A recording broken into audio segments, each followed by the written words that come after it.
si on nous avait dit, voilà, la France part en lambeaux, il manquerait plus que le Louvre se fasse braquer. Et ben voilà, c'est arrivé. On y est. Là, le Louvre s'est fait braquer avec tous les joyaux à l'intérieur. Il manquait plus que ça en 7 minutes. Nous sommes la risée de tout le monde entier. C'est une honte. 4 types donc, un monte-charge, une disqueuse, 2 scooters, 8 bijoux volés dans la galerie d'Apollon, 9 en fait, mais on a retrouvé la couronne de l'impératrice Eugénie, malheureusement au sol et abîmée. Donc 8 bijoux volés dans cette galerie, diadème, collier en émeraude, collier de saphir, broche. Il y a en tout 8000 diamants qui ont été dérobés au total. C'est stupéfiant que les joyaux de la couronne soient si mal gardés. C'est la première finalement réaction qu'on a tous. Comment est-ce possible pareil dysfonctionnement? Comment peut-on, en plein cœur de Paris, un dimanche matin à 9h30, installer un monte-charge, arriver en scooter et rentrer aussi facilement dans le Louvre? D'autant plus que les cambrioleurs se sont trouvés face aux agents de sécurité. On l'a peut-être pas suffisamment dit, il y avait 5 agents de sécurité, mais qui ne sont pas intervenus parce que l'un des cambrioleurs les a menacés avec sa disqueuse. Et donc les cambrioleurs ont pu repartir. La présidente du musée du Louvre est toujours en fonction. Elle n'a pas démissionné, elle aurait pu, face à un pareil fiasco qui fait d'ailleurs le tour du monde. Vous savez que ça fait la une de tous les médias, puisque c'est le plus grand musée du monde, le Louvre, bien entendu. Alors, comment réagissez-vous au 32-16? On attend vos réactions. Didier Giraud. Écoute, vu qu'apparemment il n'y avait pas Sean Connery et que c'était pas la bande de Ocean Eleven, je pense que le truc était quand même bien préparé. Je me posais la question ce matin, que serait-il advenu s'ils avaient tenté de faire ça en Angleterre? Aller voler les bijoux de la reine en Angleterre, parce que moi j'ai été visiter, je me rappelle plus dans quel musée c'est, à Londres. Je pense que les mecs ils auraient pris une balle, quoi, tout simplement. Et les agents de sécurité écoute, sont aujourd'hui tu poses ta nacelle à côté du truc, tu montes tranquillement et avec une simple disqueuse tu tiens en respect les agents de sécurité. Mais d'où tu tiens les agents de sécurité en respect? Tu sais ceux qu'on voit à l'entrée des magasins. Hein, je pense que dans ces gars-là, il y a des gens qui sont armés, un minimum quand même. Ils sont pas armés. Je sais pas s'il n'y a pas des gens armés quand même. Alors ça veut dire que tu m'expliques qu'aujourd'hui, on a montré au monde entier que le Louvre est gardé par des gens qui ont une matraque et peut-être une bombe au poivre, quoi. C'est ça, quoi. Hein. Non, mais je veux dire, il n'y a pas de matraque. Ça a déjà vu un agent de sécurité dans un musée? Non, mais il y a des agents de sécurité qui sont armés. Enfin, la police ferroviaire est armée, par exemple. Pardon, mais dans un musée... Tu peux être agent de sécurité dans un musée et être armé aussi. Il peut y avoir un mec qui est armé. Mais ils sont pas habilités. Ouais, mais je trouve que c'est quand même un peu fort de café, en dehors du préjudice, du prix du trésor, du machin, du truc. De toute façon, on retrouvera jamais l'intégralité, comme dit Stéphane Bern, c'est le patrimoine des Français. Les pierres vont s'éclater, vont être fondues, vont être je sais pas quoi. Mais à un moment donné, j'arrive pas à comprendre comment c'est si peu gardé, en fait. Voilà. Charles. Non, je pense que ça a pu être possible parce que personne ne s'y attendait. Franchement, il n'y a pas eu de vol au Louvre, je pense, depuis très longtemps, en tout cas pas à ma connaissance. Donc, ça n'était pas plus gardé que ça parce qu'il n'y a pas de précédent immédiat. Oui, mais il y a des vols dans les musées. Il y en a de plus en plus d'ailleurs. C'est ce qu'on apprend à cette occasion. Ce qui est étonnant aussi, c'est que sur ce quai des Tuileries, il y a une vidéoburveillance qui flash toute la journée les pauvres personnes qui ont l'obligation de circuler à cet endroit-là. Et donc, je m'étonne que cette vidéosurveillance n'ait pas permis de faire intervenir plus tôt la police, alors qu'elle permet de rançonner joyeusement les 2 roues, notamment, qui ont le malheur de circuler à cet endroit-là. Mais bon, seul un tiers des salles du Louvre disposent d'une caméra de surveillance. Non, mais pardon, mais excuse-moi, mais le Louvre, c'est quand même le plus grand musée du monde. C'est 320 millions choses qui nous sont d'euros de budget de fonctionnement. 320 millions d'euros, c'est 10 millions de bénéfices parce qu'il fait des bénéfices, le Louvre. Comment ça se fait qu'on puisse rentrer aussi facilement dans une salle, et la salle qui contient les joyaux de la couronne? Pardon, mais aujourd'hui, excuse-moi, mais c'est plus difficile de voler des lames de rasoir dans un Franprix que d'aller visiblement voler les bijoux de la couronne. Mais non, c'est dingo. Je pense que comme il n'y a pas de précédent récent, il n'y avait pas de vigilance particulière. C'est ça qui se passe. Mais après, peut-être qu'il y a des responsabilités, effectivement, à tirer. Flora. Je crois que plus c'est gros, plus ça passe. Et là, c'est tellement gros que personne n'aurait pu imaginer, dans aucun scénario de préparation, un cas comme ça. Après, ça ne veut pas dire que le Louvre n'a pas des équipes de sécurité très performantes et que ça ne peut pas arriver partout dans le monde. Je ne suis pas d'accord avec Didier qui dit que ça ne serait jamais arrivé en Angleterre. Qu'est-ce que tu en sais ? Ce qui n'est pas ce qui est dit dans les rapports, Qu'est-ce que pardon. t'en sais ? Il y a eu un rapport qui a pointé du doigt le dysfonctionnement. La présidente elle-même disait qu'il y avait un problème. Et le président Macron, lorsqu'il a lancé un nouveau projet d'agrandissement du Louvre, disait qu'il va falloir mettre la sécurité au cœur du truc. Pardon, j'ai l'impression qu'au contraire, Le Louvre, c'était pas quelque chose qui était une priorité, la sécurité. Enfin, en tout cas, pas suffisamment. Alors qu'il y a eu des travaux colossaux de fait pour aménager un appartement à la directrice, alors que, enfin, je veux dire, non mais du pognon, on en a mis dans le Louvre. 500 000 euros, on rénove des appartements de fonction, c'est normal, c'est rien d'étonnant. Non, moi, ce que je trouve surprenant, c'est les voleurs. Qu'est-ce qu'ils ont prévu de faire avec les bijoux ?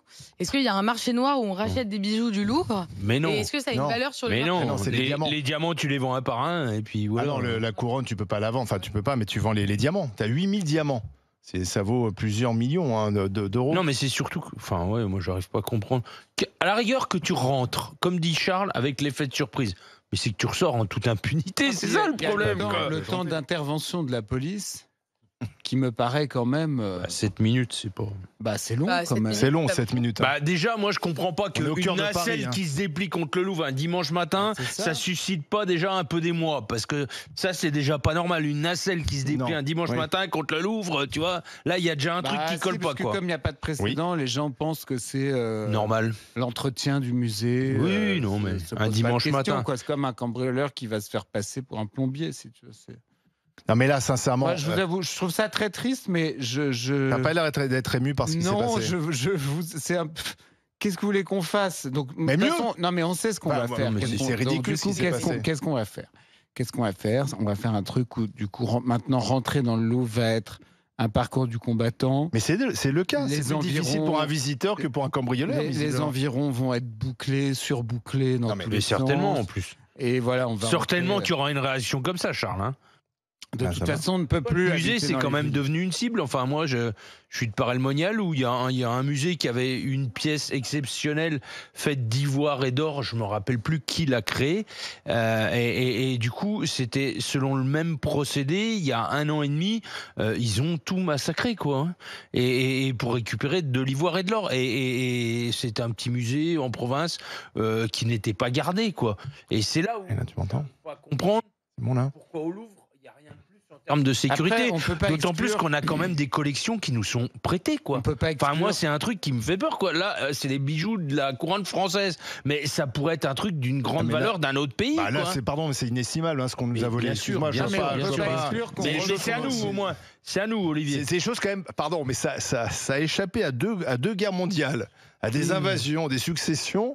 Et là, il y a 4 Gugus qui arrivent et qui arrivent à se. Alors, on a Flora Gebali qui part et qui passe devant les caméras. On peut pas exclure non plus que quand même on retrouve les auteurs. Parce qu'il faut bien voir que, malgré tout, il y a beaucoup de vidéosurveillance à Paris. Ils sont partis, si j'ai bien suivi, sur un T-Max, c'est-à-dire un gros scooter, mais qui, a priori, dont on peut refaire un petit peu le trajet. Donc moi, j'espère quand même que la police judiciaire va remettre la main sur au moins...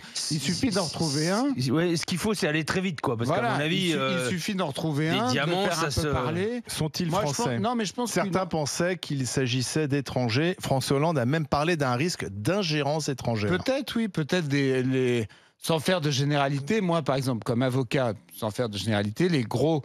dossier de cambriolage qu'on peut avoir, un peu élaboré, c'est souvent plutôt Europe de l'Est. Donc ils sont peut-être déjà plus en France. Ah, voilà, mais il faut faire des investigations. Abdoulaye est avec nous, nous appelle au 32-16 depuis la Seine-Saint-Denis à Romainville. Bonjour Abdoulaye. Bonjour les GG, comment vous allez ? Pas mal. Alors comment réagissez-vous en apprenant qu'on vient de voler ces trésors aussi facilement ? Ok, moi je vais vous dire la réaction que j'ai eue, c'est la réaction de toutes les personnes qui étaient autour de moi hier. C'est mais comment ça peut se passer en France ? C'est la première question qui nous a traversé l'esprit. Moi je suis désolé, mais on paye des impôts dans ce pays pour éviter ce genre de situation. Mais vos impôts ont servi à offrir une cuisine neuve à la directrice du Louvre. Ça, c'était important. Oui, et à vous baigner dans la Seine. 500 000 euros, chez Mobalpa, on fait quelque chose de pas mal. Mais justement, c'est ça le problème. C'est pour ça que je dis qu'on est actuellement dans un pays du tiers-monde. Je vais vous raconter une petite histoire qui s'est arrivée à l'aéroport de Paris et c'était avec moi. Il y a quelques années de cela, je me rendais au Sénégal. J'avais dans mon sac de chantier un couteau suisse. Je traverse la douane, contrôle, je rentre dans l'avion avec et je m'en étais même pas rendu compte. Arrivé à l'aéroport au Sénégal, quand je vis que j'étais en transit, je passe par la douane et là, les policiers sénégalais m'arrêtent, commencent à fouiller dans mon sac. Et pour moi, dans ma tête, c'est corruption. Ils vont demander de l'argent pour qu'ils passent. Non, ils ont découvert le couteau suisse dans mon sac. Ils sont meilleurs au Sénégal française. Ils sont meilleurs au Sénégal qu'en France. Et là, la question que je me suis posée, c'est mais comment est-ce que j'ai pu passer avec ce couteau suisse dans un pays qu'on dit développé et dans un pays qu'on appelle tiers-monde, on arrive quand même à protéger les habitants, les passagers d'un vol. Oui, mais voyez, Abdoulaye, je suis d'accord avec vous, mais moi j'entends depuis ce week-end, on nous explique qu'il n'y a pas assez de moyens, etc. Je rappelais, le budget du Louvre, c'est 320 millions d'euros. Oui. Alors c'est certes... GG, on a les moyens. Le problème c'est quoi? C'est qu'on a des personnes incompétentes qui gèrent ce budget. Moi je suis désolé, quand on te donne de l'argent à gérer, et surtout ce n'est pas ton argent, tu fais de telle sorte qu'on ait un bilan positif. Que ce soit en termes de sécurité, en termes de santé ou infrastructure. Actuellement, en France, j'ai l'impression que quand tu fais les grandes écoles, c'est juste pour dire que tu as fait les grandes écoles. Rien d'autre. Il n'y a absolument rien d'autre. Et ça commence à être vraiment ridicule. Actuellement, on est en train de se foutre de la gueule de la France et De Gaulle est en train de se retourner dans sa tombe. C'est pas possible. Non, mais moi, je pense qu'il faut une enquête administrative, déjà. Mais oui, pour savoir s'il y a des responsabilités, pour savoir si... J'arrive pas à comprendre comment cette nacelle se déplie, comment les gens rentrent, non, mais ce qu'il faut, comme ça, tranquillement. Quoi. Ce qu'il faut déterminer, c'est est-ce que la directrice du Louvre, Madame Laurence Descartes, est-ce que entre deux Nespresso dans sa cuisine à 500 000 balles, elle a été destinataire d'un rapport sur des problèmes de sécurité de façon générale et à cet endroit-là? Est-ce qu'il y a sous ses ordres un ou deux grouillots qui ont été alertés de la même façon? Et est-ce qu'il y a eu des manquements dans le déclenchement des diligences qui s'imposaient ou pas? C'est ça qu'il faut qu'on arrive à déterminer. Moi, après, je veux pas leur jeter la pierre parce que je vous avoue que je trouve effectivement très surprenant que des cambrioleurs aient pu, quai des Tuileries, qui est un des endroits les plus fréquentés de Paris, qui est même très souvent extrêmement embouteillé, etc., qui est plus ou moins en face de la préfecture de police de Paris. La préfecture est à quelques mètres. Voilà, enfin, j'ai pas imaginé que à cet endroit-là, vous avez d'ailleurs de l'autre côté le Conseil d'État, le Conseil constitutionnel, le ministère de la Culture. Oui, c'est pas là. Il y a l'ambassade des États-Unis pas très loin, l'Élysée juste après. C'est pas là qu'on imagine un cambriolage de cette ampleur se dérouler. Il est d'une simplicité biblique. Parce que j'entendais aussi, oh là là, c'est des cambrioleurs de haute volée. Bah non, c'est assez simple ce qu'ils ont fait. Alors ils ont très bien repéré, ils sont culottés, mais c'est simple à faire, c'est pas sophistiqué, c'est pas comme dans ces films américains, tu sais, il y a des technologies utilisées, etc. Ils avaient une disqueuse, un monte-charge et 2 scooters, pardon, mais c'est à la portée de tout le monde. Alors, ils avaient repéré, mais c'est pas non plus compliqué de repérer, n'importe qui peut être dans un musée, prendre des photos, repérer qu'il y a une fenêtre, effectivement, visiblement il n'y a pas de double vitrage, qu'on peut péter assez facilement. Et alors, il y a aussi une polémique sur l'alarme, parce que si on en croit les autorités, l'alarme s'est déclenchée, visiblement... ça serait déclenché un peu au dernier moment. Donc, est-ce qu'il n'y a pas eu un dysfonctionnement également dans le système d'alarme? Là aussi, il va falloir quand même enquêter. Non, mais moi, je reste dubitatif quant à l'action des services de sécurité. Voilà. Sur les agents de sécurité. Oui, mais attends. En fait, t'es agent de sécurité, t'as pas d'arme. Le gars te menace à coup de disqueuse. Non, mais est-ce que c'est normal que des agents de sécurité au Louvre sont juste là pour prendre des tickets, quoi? Est-ce que c'est normal, quoi? Ah oui. Ils sont là pour vérifier si dans les salles, les gens touchent pas aux œuvres d'art. Ça veut dire que, y compris au Louvre, on n'intègre pas le fait qu'il peut y avoir un problème de sécurité et qu'il peut y avoir besoin. Mais il n'y a pas de précédent. Non, mais tu vois, enfin, à un moment donné. Enfin, j'imagine qu'il y a quand même une équipe armée qui peut intervenir. Mais alors en fait, le Louvre est directement relié à la police. Ah oui, c'est ça. Et donc immédiatement, la police doit être prévenue s'il y a le signal d'alarme qui se déclenche. Mais si c'est pas déclenché en temps et en heure, ça sert à rien. En tout cas, on se pose des questions. Comment est-ce possible ? Pourquoi ce musée, qui est le plus grand du monde, est si mal protégé, si mal sécurisé ? Je rappelle quand même qu'on est dans une ville, Paris, qui a connu le terrorisme, qui est censé avoir retenu des leçons aussi. Visiblement, c'est pas le cas. Alors on va, avant d'accueillir notre confrère Laurent Valdiguier, qui est journaliste d'investigation, notamment à Marianne, pour nous dire où en est l'enquête. Nicolas est avec nous, 32-16. Bonjour Nicolas. Bonjour à tous, salut les GG. Avec Didier Giraud et Charles Consigny. Nicolas, comment avez-vous réagi ce week-end en apprenant ce qui s'est passé ? Mais franchement, si on nous avait dit, voilà, la France part en lambeaux, il manquerait plus que le Louvre se fasse braquer. Et ben voilà, c'est arrivé. On y est. Là, le Louvre s'est fait braquer avec tous les joyaux à l'intérieur. Il manquait plus que ça en 7 minutes. Nous sommes la risée de tout le monde entier. C'est une honte. Là, on voit la ministre de la Culture, elle est pas vannée sur les plateaux, mais qu'elle démissionne. Aujourd'hui, la ministre de la Culture, elle doit démissionner. On est dans une entreprise normale, privée, mais tout le monde démissionne. Là, non. Et regardez le mec qui s'est fait gauler avec sa DRH. Le lendemain, aux États-Unis, il avait démissionné. Là, c'est les joyaux. Alors, on pourrait déjà commencer par la présidente du Louvre. La présidente du Louvre, la chef de la sécurité, toutes ces personnes aujourd'hui doivent démissionner. Les Français attendent leur démission. Macron devrait les virer d'ailleurs. Oui. Mais bien sûr. Il ne devrait pas démissionner, il devrait démissionner. Plus personne en fait assume ses responsabilités aujourd'hui. Macron devrait virer les fautifs pour montrer un peu de tenue, d'autorité dans ce pays. Il n'y en a plus. Le problème, c'est ça, c'est qu'aujourd'hui, on est dans un pays décadent. Les autres pays se foutent de nous, mais aujourd'hui, la France. Est-ce que ça dit quelque chose de notre pays ? Parce que j'entendais François-Xavier Bellamy ce matin, qui était face à Lorneman sur RMC, et qui expliquait qu'en fait, ça dit quelque chose aussi de notre image, de la France, qui est un peu en déclin, qui n'est pas capable de sécuriser son plus grand musée, qui a été dégradé vendredi. Ça n'a rien à voir. Mais enfin, je veux dire, on est une succession de nouvelles, une situation politique qui est complètement ubuesque, une succession de choses. Qui volent les gisants à la cathédrale Saint-Denis et puis voilà. Mais en ce moment, quand on parle de la France, c'est assez négativement, quoi, en fait. C'est complètement ça. Quand on arrive aujourd'hui à se faire piller les églises, à se faire piller les musées, et surtout aujourd'hui le Louvre, qui est quand même le Louvre, vous vous rendez compte. Et puis ils n'ont pas volé un petit tableau méconnu, quoi. C'est ça. Demain, ça sera la Joconde. Vous voyez, non, mais on peut le penser. Aujourd'hui, ce qui arrive en France, on peut penser à tout. Tout est possible aujourd'hui en France. Et nous, on regarde. Les politiques regardent. Ça, c'est inadmissible. Franchement, je suis un peu écœuré. Parce que Madame Dati, par exemple, il va falloir aussi qu'elle s'explique, parce que semble-t-il, il y avait eu quand même des remontées de dysfonctionnement au niveau de la sécurité. Donc là, il va falloir elle s'y connaît bien en bijoux. En plus. Il va falloir que les autorités réagissent. Est-ce que tu vois une relation de cause à effet ?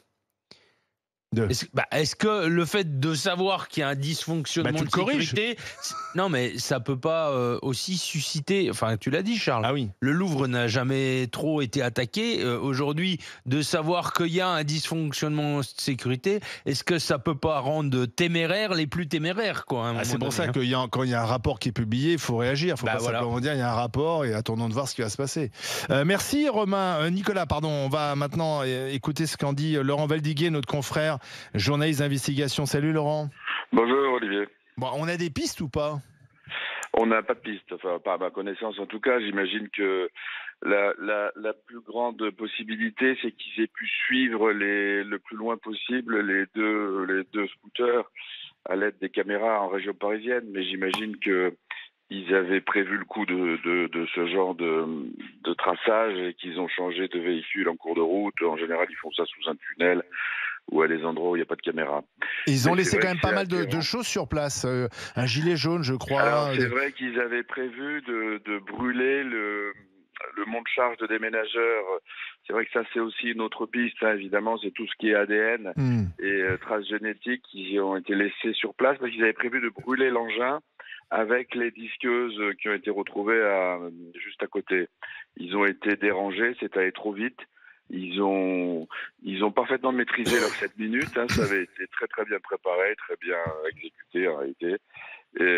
Sauf le petit final, puisque ils ont pas pu mettre le feu, et puis surtout ils ont perdu la couronne de la reine Amélie. Oui, ça c'est fou ça.